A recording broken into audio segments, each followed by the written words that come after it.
Hey there everyone, Mazarok here, and this is my part 2 of 9.1 Soulbind extension tank lens perspective, I guess is what we can call it.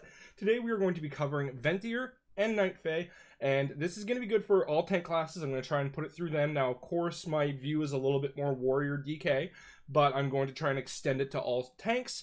Venthyr is one that's not as popular for a lot of tanks, but really, really good for one spec. DK. But all tank specs are viable and all covenants are viable for a lot of tanks. So let's take a look at Venthyr really quick. So we're going to start with Naja the Mistblade. So these are the last rows that are currently in 9.0.5. You get duration shortening on interrupt, snare, and root effects. The benefits of Wall Fed are increased by 20%. Flasks and things like that, weapon enchants. That's just a really nice bonus to have. And this is the adversary. So all of these are kind of okay among themselves, but nothing great. And as with all of these, you get one potency slot automatically, a finesse, and an endurance. So here we get the Sinful Preservation. Health potions and health stones grant you an absorb shield equal to 50% of the amount healed. This is really, really nice, although it's situational, because you really only get one per fight. If you have a warlock, you get the two with the health stone and the health pot. So it's kind of wishy-washy. It's good, but it's not as good as it could be, because really this is one per fight, aka or like one every couple of minutes. With health stones a little bit more, this would actually boost the idea of having a warlock in your party, because having those health stones, you get them a lot more frequently than you do health pots. If you have a warlock in your party, this would be awesome. If you don't, kind of falls off to the wayside. Enemies within, and then secondly, there's nimble steps. Enemies within 8 yards are slowed by 10%, and if you fall below 35% health, enemies within 8 yards are rooted for 4 seconds. This can only occur once every 60 seconds. Now, this is nice, and this is nice especially for Death Knights who have a problem kiting.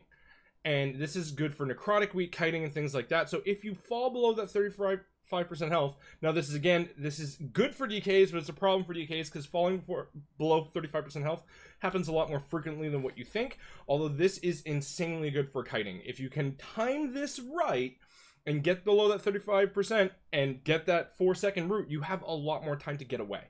Hopefully this works on all enemies and not just the minor specific enemies. This would give DK a really big advantage going forward, especially with the kiting meta.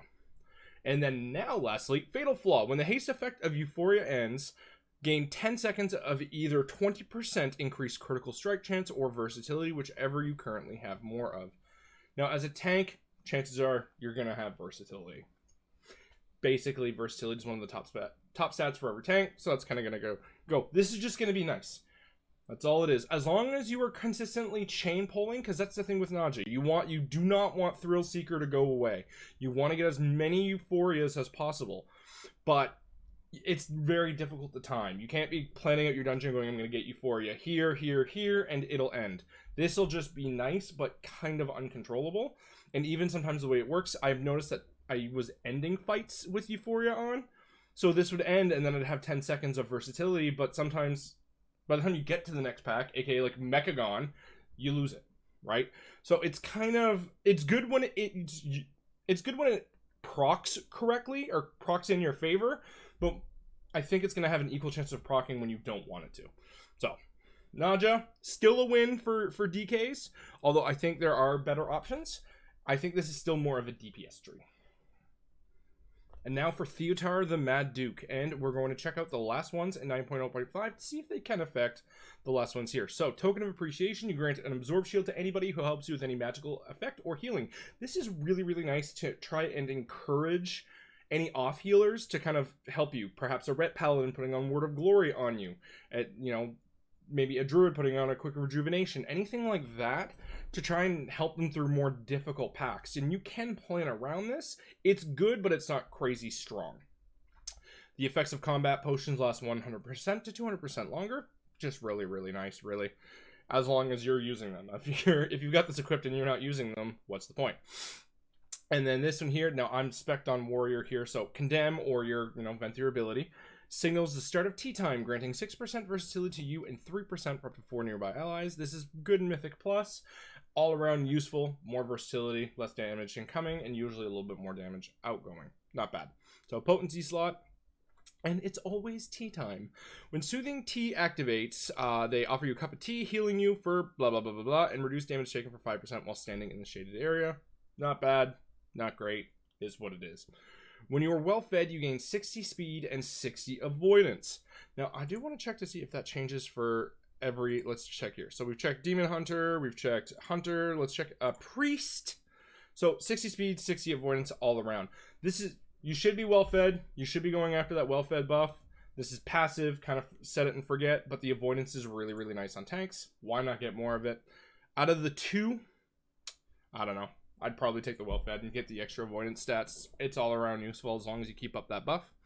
And party favor. So you speak with Theotar Sinfall to obtain the Mad Duke's tea.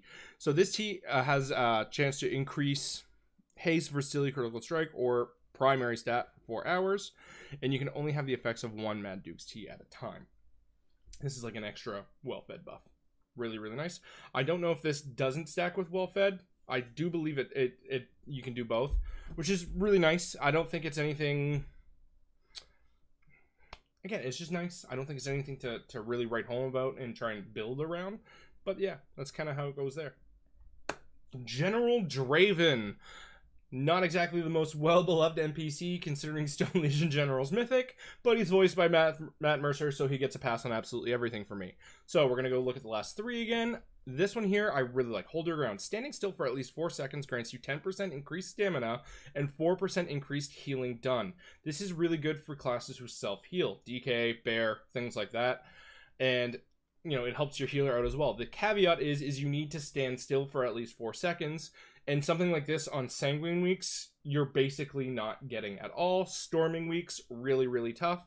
But on weeks where you can hold your ground, insanely useful. The 10% increased stamina, great. 4% increased healing, great. Especially for DKs, just that flat increase to Death Strike, why not?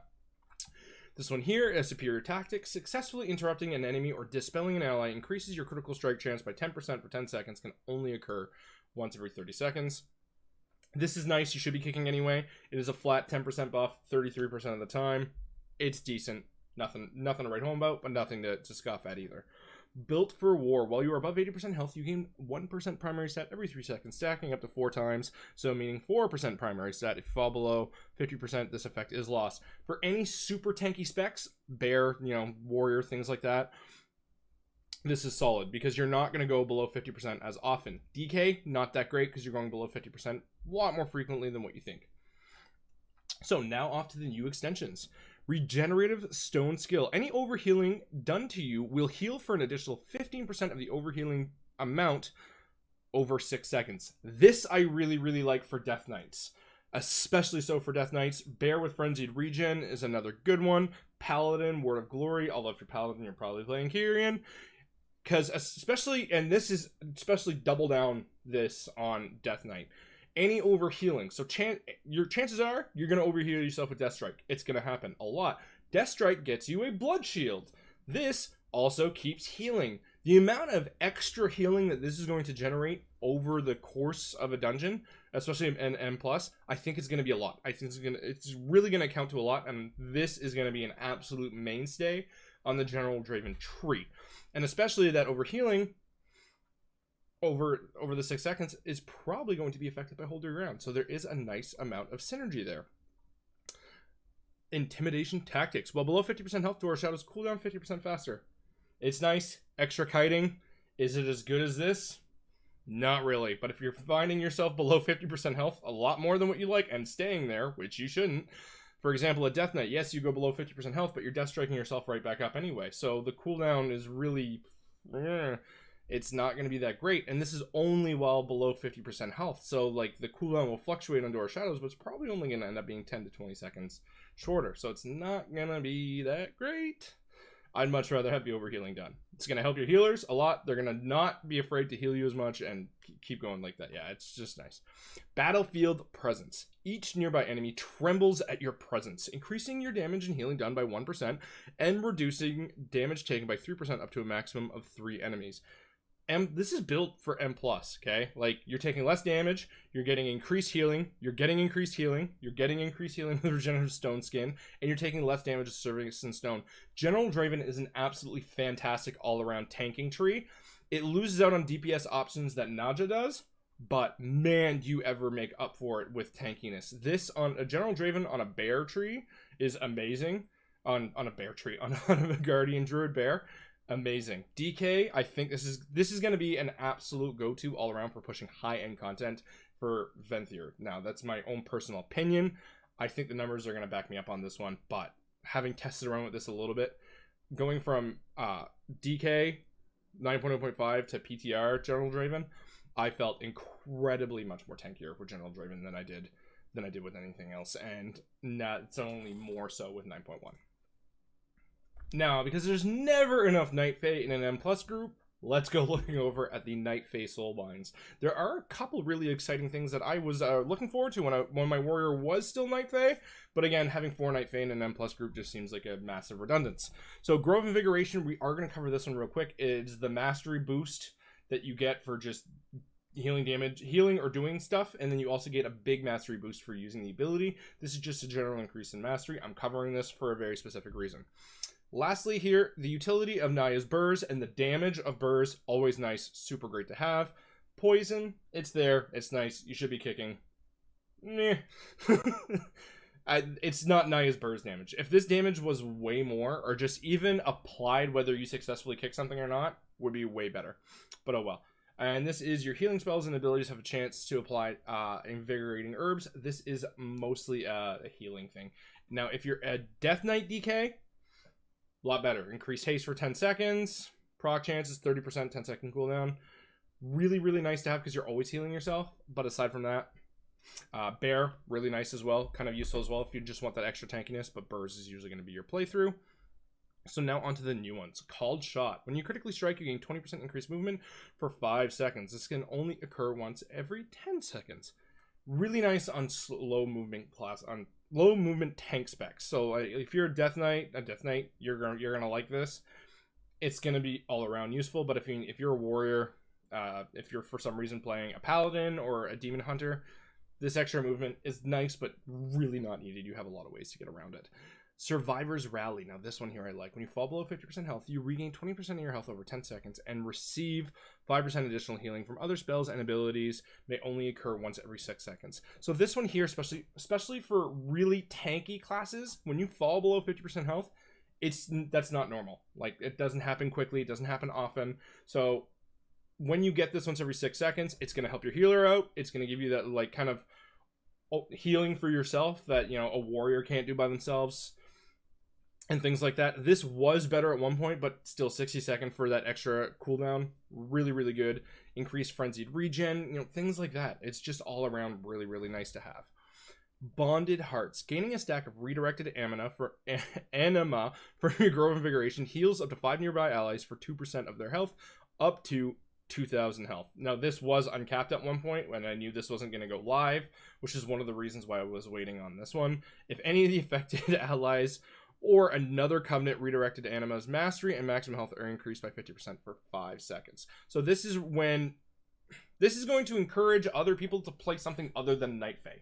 If you're trying to get like a really good push group going and try and separate those Covenants around and not have like 3 or 4 Night Fae in a group and trying to kind of get that the Kyrian and the Venthyr elsewhere, because this is just going to be really, really good healing all around. Now, I think it's not going to be enough to kind of that you're going to notice it if it's not there. The healer's going to notice it if it's not there, but I don't think it's going to be a massive difference. But just gaining this for doing what you're doing anyway, because you want to be using, especially like if you're a Prot War, Ancient Aftershock, you want to be using that as often as you can. It's huge damage, huge kick. So you're always using that and moving it forward, and you're always keeping those Grove Invigorations up.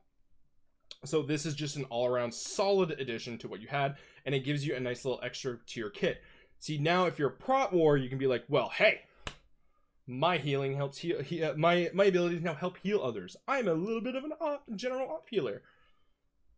Not usually the thing, but it's really, really nice to see. I think this is just an excellent addition to the Naya tree, which is already very, very strong. All right, now let's talk Dreamweaver. So Dreamweaver is the cheat death as long as you can survive in the pod long enough. You get the nice haste buff after using your signature ability, the Covenant ability, not the Covenant ability, signature ability for your class. Although this kind of plants you in that area to get that haste, so this is pretty decent for raid.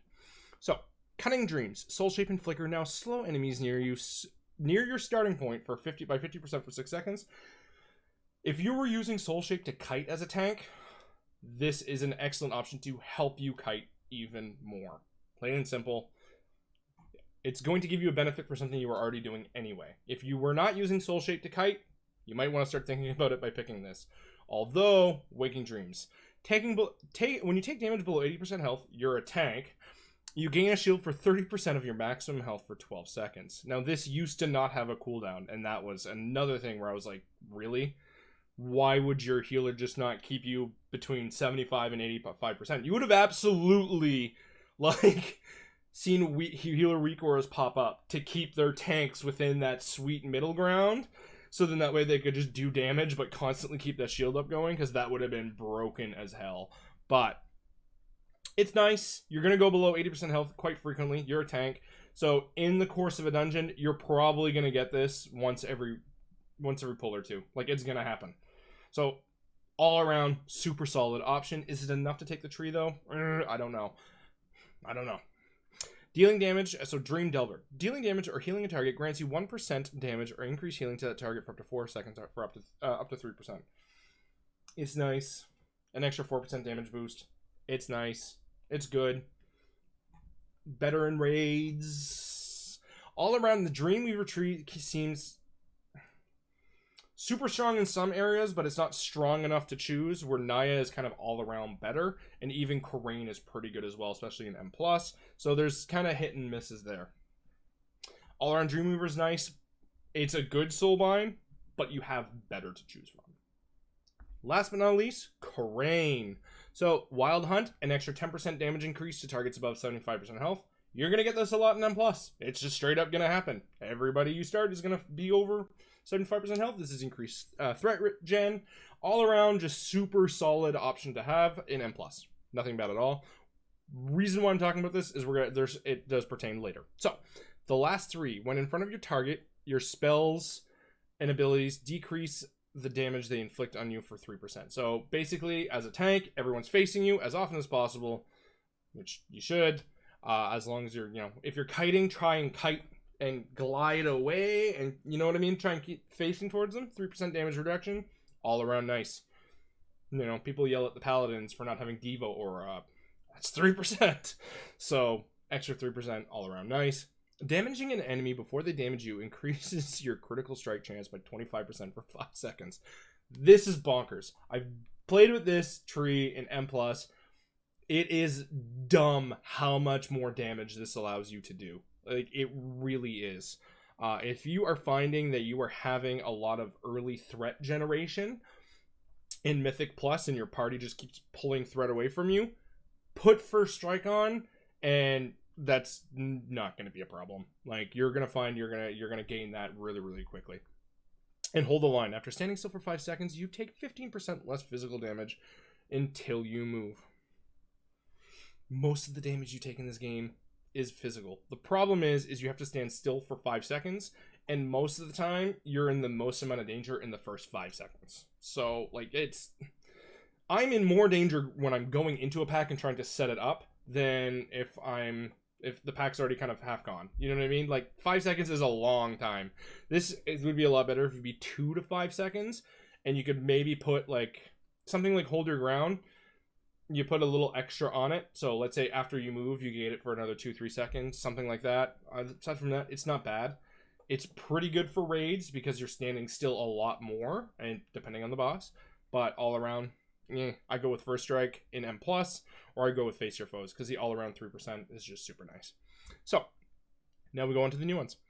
Vorkai Ambush. After interrupting or disorienting an enemy, they deal 5% less damage to you for 5 seconds. This is nice, although when you're interrupting an enemy, usually that's going to stop them from casting anything else for 3 to 4 seconds, depending on your class. So this is just helping with autos. So really 5% less auto damage. By the time they start casting something, that 5 seconds is up and they're doing full damage again. Like, for example, the Death Speaker Shadow Core. You kick them, well, they're gonna punch you a little bit, but that's not what's worried about. Like, I'm not worried about their punches and kicks. I'm more worried about that Shadow Core. So, a little bit of a trap here. Useful, little bit of a trap. When damaging an enemy or healing an ally within 8 yards, you gain 3% leech for 5 seconds. There's no cooldown on this. It's just straight up, whenever you damage an enemy, you gain 3% leech for 5 seconds. You are always going to have this. So an extra 3% leech as a tank, take it. Why not? Why not? Give me that leech. Anything I can do to help me survive. Now, this one here, this is the last one, so this is Wild Hunt Stratagem. When your damage or healing is enhanced by Wild Hunt tactics, you gain one Wild Hunt Stratagem, or you gain Wild Hunt Stratagem for 1 minute, sorry. The next time you damage an enemy who is below 35% health or heal an ally who is above 75%, your stratagem is activated to increase your damage and healing to such targets by 5% for 10 seconds. So, you damage an enemy above 75%, Mythic Plus, all of the time. You gain an execute. You get an extra 5% on your executes. Really nice. This is already a very strong tree for trying to push your DPS up. It's a little bit less about survivability and a lot more about, you know, pumping out bigger DPS numbers. This just adds to it because you're already doing the Wild Hunt. You're already attacking things above 75% health. You're a tank. Duh. So this is just going to add that extra, and this is going to be really, really good. You're not going to see this as much on Tyran weeks, though, because chances are by the time something goes from 75% to 35% on a high enough key, so 16, 17, 18 Tyran, a minute has already passed, so you're going to lose that. Like, there's really not much way around it. It's just kind of how it works. All right, that is part 2, Night Fae and Venthyr for the 9.1 Soulbind extensions through a tank perspective. I stream on Twitch every Wednesday, Thursday, and Saturday. With 9.1 coming up, I am going to be doing more streaming on Tuesdays, perhaps later Friday nights, to try and really get back into it. We're going to check out Korthia together and go from there. If you have any questions for me, leave them down in the comment section below. Join the Twitch if you have any questions for me there as well. We're a small growing community, tank-minded people, things like that. If you have any questions, or if you just want a more positive atmosphere to chill out and talk about World of Warcraft with, D&D, anything nerddom, I don't care. If there's enough people talking about certain nerd things, I will add a channel in there for everybody to talk about it, as long as everything stays positive, because that's really kind of what I'm trying to aim for with these sort of communities, is let's build a positive atmosphere and keep the negativity on other social media platforms. Aside from that, I hope you guys are excited for 9.1 as I am. Please be good to each other and have yourselves a great day.